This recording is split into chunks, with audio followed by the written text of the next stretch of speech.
Welcome to the Party Lines, where we look at some of the biggest and sometimes the most polarizing issues and address them from both sides of the aisle.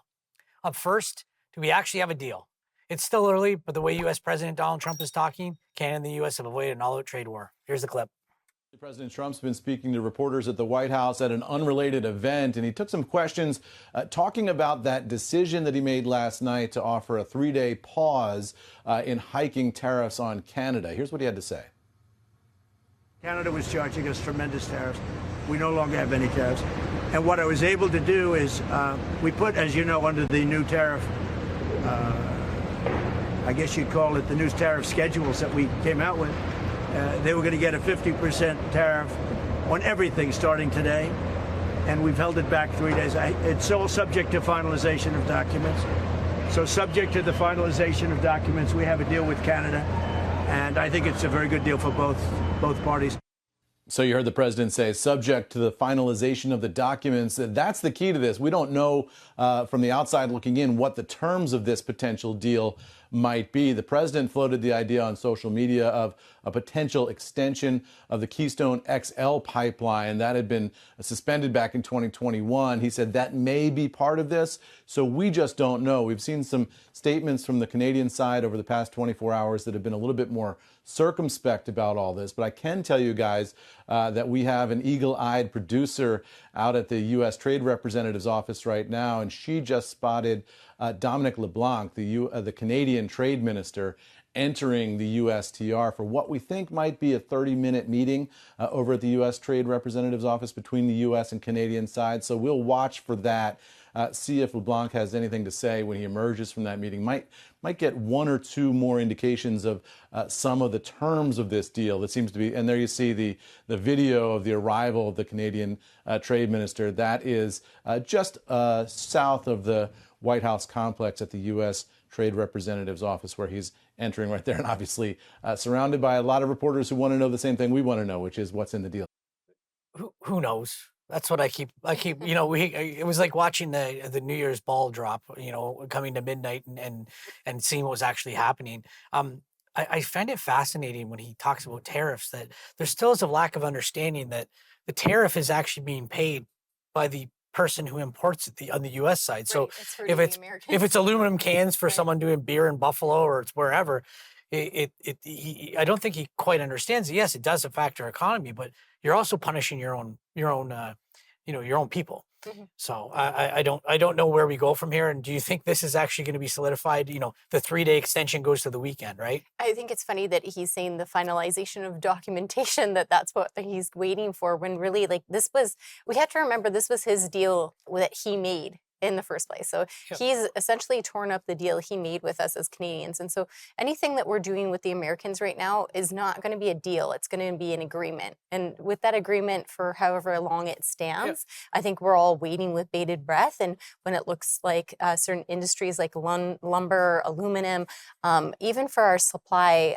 management, that's huge for our farmers and that predictability. So if those are concessions that we've made, I think it's going to be tricky for Prime Minister Carney to come out and have those conversations with us as Canadians, because it's never going to be an easy task. I get that. I mean, total respect for the farmers. I've got farmers in the history of my family, etc.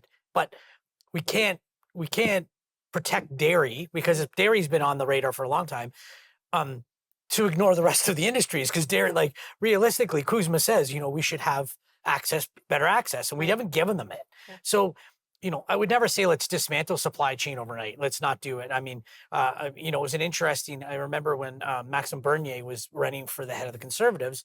I mean, it's his riding of the biggest dairy producers. And he was saying, in his own riding was saying, we got to learn how to do a better way to do this. This has been on Trump's radar for a while. Mm-hmm. We can't dismantle overnight. There needs to be some certainty, which I get. I mean, we've already given $4.8 billion or something, $5 billion to protect these industries. So, we do have a protectionism, and he's got a problem with it. And we would have a problem if they were doing the same thing. And I think it's funny, these things aren't only federal, though. It's a lot of these things are provincial, mm-hmm. right? When you're looking at certain industries and how it's affecting different premiers. And I think that's why you're seeing that fracturing, too. So if somebody is going to be a hard stance like Premier Ford that's saying, push back, and then someone else that's like Premier Smith and saying, no, let's go along anything else? You have, it depends what assets you have in your backyard, right? It's very tricky. This becomes where we're very divided. Yeah, definitely. After the break, is spying on a political opponent during their vacation just part of politics? Hear what happened to the Ontario Liberal leader, Bonnie Crombie, when we return. You say yes, I say no on the party line, so let's go.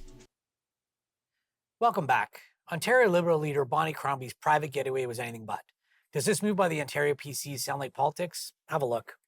Doug Ford's Conservative Party sent someone to Jamaica to spy on a political opponent while she was on vacation. Now, just sit with that for a second. She had just won the Liberal leadership and she went away for a few days on a private vacation, and they sent someone to follow her. They actually used donor money and taxpayer money to pay for hotels in Jamaica for their staff to spy on her. Now, today, Doug Ford was asked whether that crossed a line. I want you to watch what he said. Opposition parties are saying this is very much over the line. And you're a politician through your career that's always been very protective of privacy. Do you feel like this was over the line? Things happen. It's no different than myself. When the media has followed me down to Florida, they followed me to Chicago, New Jersey, and so on and so forth at a lot higher cost. But, you know something, it's politics. No, Premier, that is not politics. This is dirty. This is about how Doug Ford chooses to spend your money on partying, on hotel suites, on private jets, and on spying on anyone that he just doesn't like. And the media covering the Premier is obviously not the same thing as your political party sending someone to another country to follow an opponent who's on a private vacation. Okay? And by the way, Doug Ford has 24-hour OPP detail of security. I don't, other opposition leaders, none of the other MPPs do, but you certainly don't. Who's protecting you from Doug Ford and his corrupt deals and his cuts? So I have another question. Who else have they followed? Who else is on Doug Ford's list? Is it just opposition politicians like me, or is it anyone who stands up to him? Because I mean, what about all of those other courageous healthcare or education workers, those whistleblowers out there who are speaking up against his cuts? You know, it is hard enough these days getting women in particular to run for public office. And now this? And who ordered this? Who approved it? Who knew? This is creepy. It's disgusting.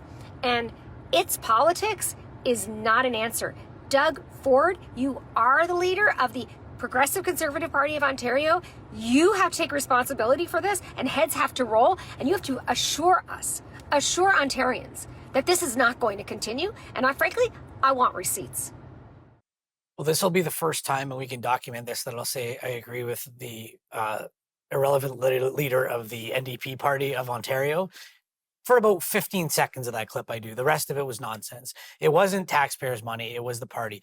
Was it acceptable? Absolutely not. First of all, absolutely not. That to me, beat her on policy. What does the vacation thing have to do with it?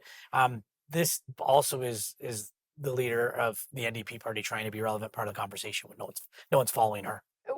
When you see stories like this, I think that's why people are so apathetic when it comes to politics. Like, this is the kind of stories that people are like, really? Like, this is what they're doing with their time. And yes, I know that during political campaigns, there are war rooms, and those war rooms are there in order to like dig up dirt, get whatever information that they can, so that way they can spin certain stories. And that does happen. But when you're looking at it with someone's personal time, when you're looking at a vacation, I think that that's really the problem. It's not. It's not the fact that you don't have people that are, surveilling. Yeah, I mean, you've been in those war rooms. You've been a candidate before. You've had information you probably could have used and didn't. But the vacation side to me is just completely. And I mean, Doug Ford talking about the media following him. That's a different circumstance. Absolutely. The media are the media, so that's different.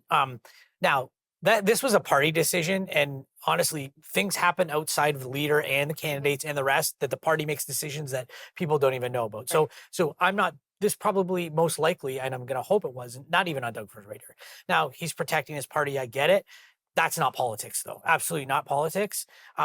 her rant just went insane though, as far as either healthcare workers. Well, and it's true. Like if there's a certain list, right? Like she's saying, if you're going to go so far to go to someone's vacation, like what else are you I actually get it. doing Every and party watching? does this stuff, But though. but at the that's same offside. time, Yeah. like she's saying, like being a woman, putting yourself forward in these positions, feeling already vulnerable. Like she's saying that we don't, as candidates or as opposition leaders or anything in that sense, you don't necessarily have security that way. And journalists, you know, they will have their credentials. They're safe. Yeah. Even if they're following him down to Florida, totally different context. I just Absolutely. wish they had a different answer. 100%. I guess, She's a you know? woman, first of all, so that's creepy as anything. Right. And who went? The fact, I mean, it is party. They wasted their donors' money, so that to me that's insane.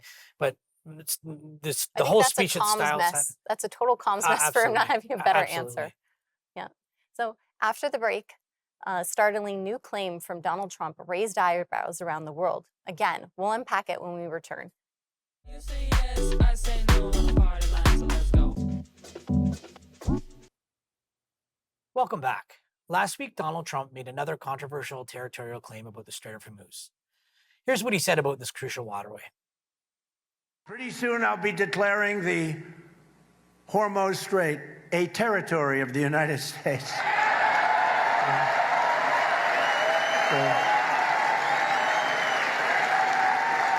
Essentially, that's what it is. We have the blockade. No ships get through unless we want them to. It's fascinating how, we speak of sovereignty, and it's sovereignty when convenient. Right. Democracy. Right. What's that? But it's even Like- funnier that like this gets missed. Right. Like I don't know what regular times are, but I mean, I'm not using back in the day, but this would be a huge story. But with all the other stuff going on, this is lost because tomorrow he'll change his tune. And I think that's part of his in game 3 plan. days he's bombing Yeah. Iran and the rest of it. But Right. the thing that bothers me is, sovereignty when convenient. I guess that's where I'm at with this. Yeah, absolutely. And I think that's exactly his pitch. He'll say the most crazy things that he can think possible, and he's saying it to his base, and there's still people in the background that are clapping and cheering him on just because he has so many devoted, mega followers. And I really think it's just trying to cut through that spin, that he tries to be that entertainer to that base, because the rest of the world is wanting stability, and the repercussions of these statements, and how do you try to even do any partnerships when it comes to the U.S. now, when they really are standing alone and not thinking of really how it affects everybody else. Yeah, I think part of the problem here is, as well as that everyone wants it open. So he's trying to give hope. In this speech, he's trying to give hope, and he hasn't figured out a way to do it though. Right.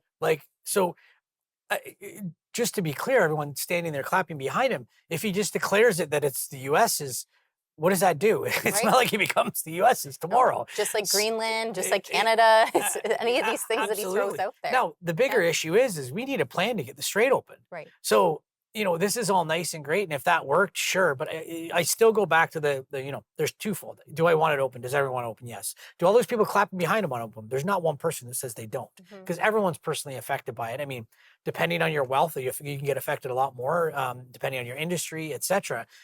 But the issue with sovereignty now is terrifying going forward on, what we're talking about here is that we can just say the Greenland's this, that, if it, and I've said this on a show before, if bringing Greenland into it was just a way to make sure that, we're actually protecting Greenland better than we ever were, great. So he got his point across and he made a ruckus to do that. This one, I fail to see. I love to see the strategy, and some go, well, maybe there's something there. I got nothing. Yeah, the oil prices, they're going to fluctuate. Sure. That's the kind of things that are happening when these statements happen. It just plays with the markets, the global markets, and that's the problem. That's why we're going to have to look outside the U.S., form other partnerships, see where, it will never make up for that trading partner. It will never make up for, our best ally that we had. But this is exactly why people, like the voting public, when it comes to Canadians, I think they'll give more leeway when it comes to our government when they're doing these types of negotiations, because when you're dealing with a leader that's so volatile, how can you really expect for anything to stay to his word? Yeah, is more or less, right? So I'm really interested with what the deal is, if there is a deal, or what the finalization documents are when they've made references to the Keystone Pipeline. Right. Because to me, that's him basically saying, well, we're getting this back on the table, and it's a way to mitigate what we're doing. But this isn't an overnight. It's an overnight fix. Opening the Strait of Hormuz is not an overnight fix, but maybe a month, right? The pipeline is not an overnight fix, and that's great. But we've also realized, like, we should probably be shipping this way rather than this way right now, and going out rather than down. And it's interesting, he's always blaming past administrations, right? Like he always has to put that dig in Sleepy Joe, right? That didn't get it done. And that's the problem. I think he's so focused on anyone that he felt that wronged him instead of sticking to the points. Again, it's just like, you can't take him serious, you know? My fear for the deal is, as we talked about, the Glass Kuzma deal was his. I would love to see what it says in there for Keystone and how we can, the problem is how we can advance that. But at the same point, we're also diversifying and seeing how we can go, I loved when we had that discussion, shipping through Manitoba, and Premier Canoe was talking about heading into Sarnia. And I was like, this is awesome. We're looking at other ways. Well, this could derail everything. And we're back to, no, the US are number one again, and we're going back to that. That's a long-term thing. This is not short-term anymore. So anyways. A $10 billion federal commitment and one of the biggest energy projects in Canadian history is about to get even bigger. We'll discuss it right after the break. You say yes, I say no on the party line, so let's go. Welcome back. Ottawa is putting $10 billion on the table to expand Churchill Falls, betting big on hydropower, transmission, and Canada's energy future. Have a look at the clip.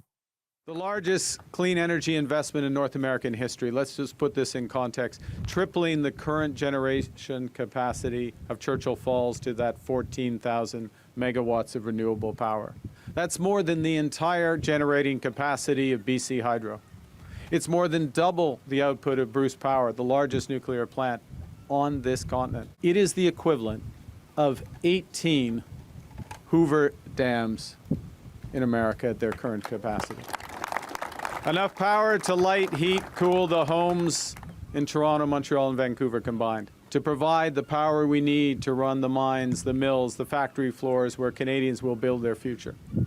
This is nation-building investment on the scale of the Trans-Canada Highway and the St. Lawrence Seaway. He loves announcements.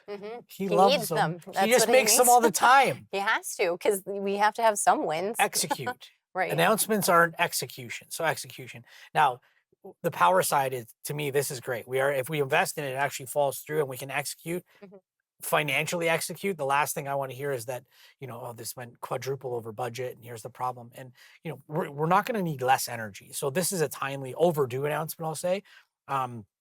Especially, I dabble in the world of AI infrastructure. So these things require a lot of power. And if we're looking at, actually controlling our own destiny in the space, we've been great at inventing things, but we ship them out. To me, this is a big win all around. And the power needs, and it's hydro. So we all know, the benefits of hydro anyways, but it's still one way for a path forward, and I can't wait to see the plan layout. And also for Quebec, they're going to be heading into their election. So it's just smart comms when it comes to them coming together, doing this pitch. I think other opposition leaders and leading into that election are being cynical right now with the Quebec premier by saying, why are you doing this? And at this point in time, but at the major projects office, making sure that we are being more sovereign. And when it comes to our energy, that's huge. And that's a big leverage that we have over the US because we export so much energy to them. So just having that stand alone and coming through Canada and not being able to, have certain pipelines that go through the US and they could shut that off at any time. So I think all around this was a really great comms announcement for them because they need some wins, especially with all the tariff talk, and a way to remind the Canadian public that yes, it might not happen overnight, but at least these deals are coming together to push forward. And that's exactly what Canadians want to see right now. I want to see budget and timeline. I'm excited by it for sure. And as you mentioned, we do export. Americans don't realize how much energy we actually export to them. They have no idea. I had someone out here from the States a few weeks ago and was walking through, and I said, actually, that power, a lot of it goes to the States. And they're like, what are you talking about? So, we're not going to be able to shut that off because we need more power. Can you imagine in these certain days that we called and said, hey, Mr. Trump here, we're not going to be sending that power out in New York State anymore, or Michigan, or Pennsylvania, wherever you want to call it, because we need it. Well, we have a responsibility as well because we have these resources. And, it's the same thing. You look at the natural resources.